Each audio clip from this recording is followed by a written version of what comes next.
Hi, I'm Michael Denner, director of the University Honors Program here.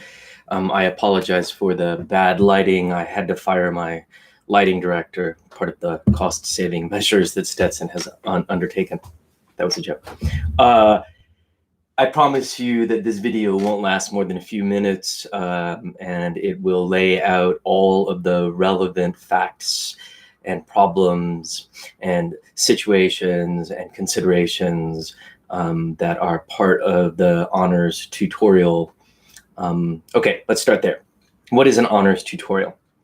Well, on paper, an honors tutorial is a 2-credit, 1/2 unit thematic course designed by students but led by a faculty member that fulfills part of your university honors program requirements, which take the place of your general education requirements. These have been a part of the honors program for about the last 8 years. I think they came on board around 2012. And in many respects, they are the alpha and the omega of what the honors program stands for. So it's important that we note that they are designed by students, that they reflect student interest, that students learn an enormous amount about things like course design, learning outcomes, syllabi, evaluations, etc.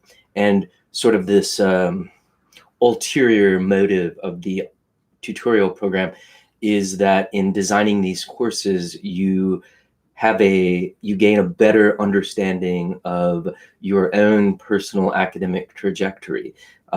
This is our life and blood as faculty members, as teachers at Stetson University, or for that matter, anywhere. What we do is design and implement courses in hopes of teaching students. And what design and implement in course and teaching and students means, that might differ and might differ significantly and importantly, but that's kind of our lifeblood, and we're giving that over to students. So you're designing a course in 201 that's called a tutorial that you'll take as a tutorial in the spring. You're required to take a tutorial. Some people take more than one. That's great. They sit on the margin of your class schedule. If you think about this, 90% of students at Stetson University take 4 courses per semester. 4 courses per semester times 8 semesters is 32 courses, and you graduate. Some of those courses are your major courses, some are general education courses, and some are elective courses. Honors kids have their general education sort of smushed into the margins. That allows you, and this is listen. So smart, engaged kids want to take as many courses as possible, and they don't want to be told what to do.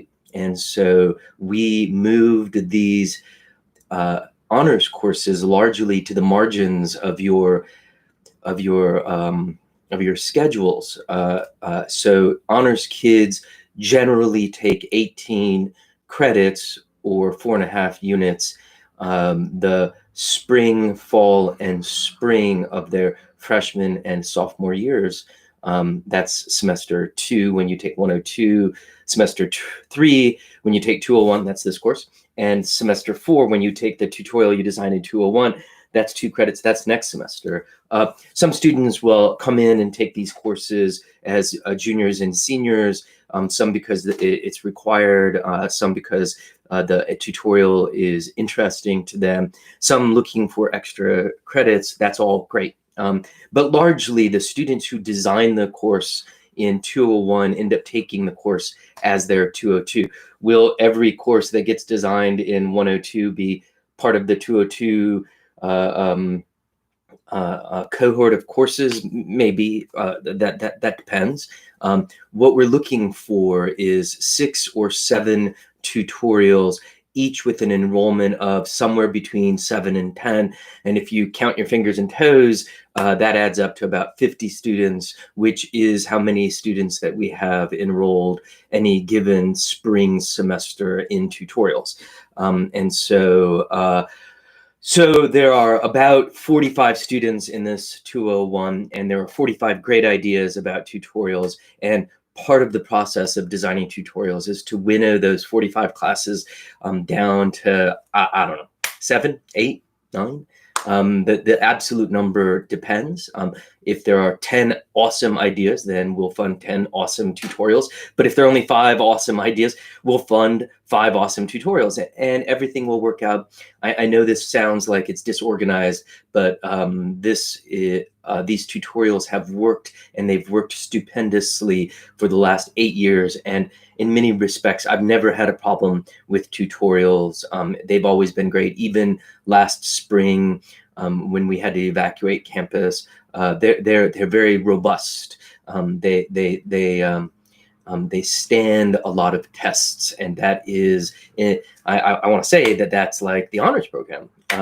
It's an eminently flexible, robust program. Okay, so I'm going to just talk really, really briefly about 3 or 4 of the tutorials. I don't know, I just make things up. And then I'm going to make up a tutorial.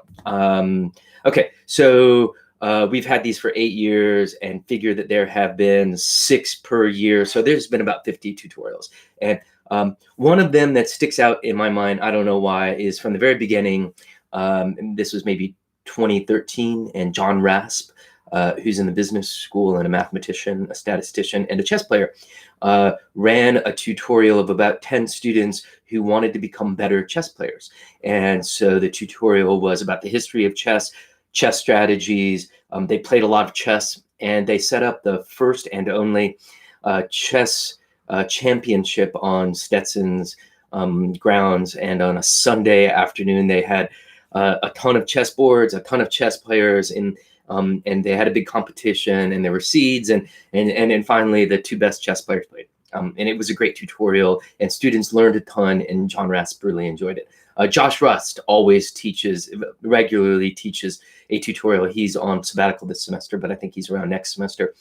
And he has taught a tutorial on one that comes to mind, superheroes in comic books. That sounds really frivolous, but the point of the tutorial is that almost anything, I'm tempted to say anything, can be approached academically and in a scholarly, cerebral way. And so he approached that problem of good and evil, of heroes and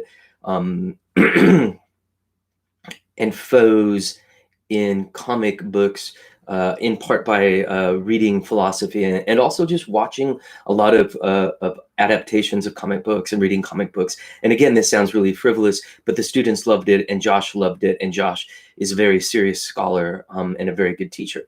There was a tutorial a few years ago that was designed for health science majors and people in biology, run by Michelle Skelton. And I don't remember all of the specifics, but the peak of that tutorial was when they got to travel down to the UCF cadaver lab, and they were the only non-medical students, I think, ever in the history of UCF, then, before, and since, who have been in the cadaver lab and watched a live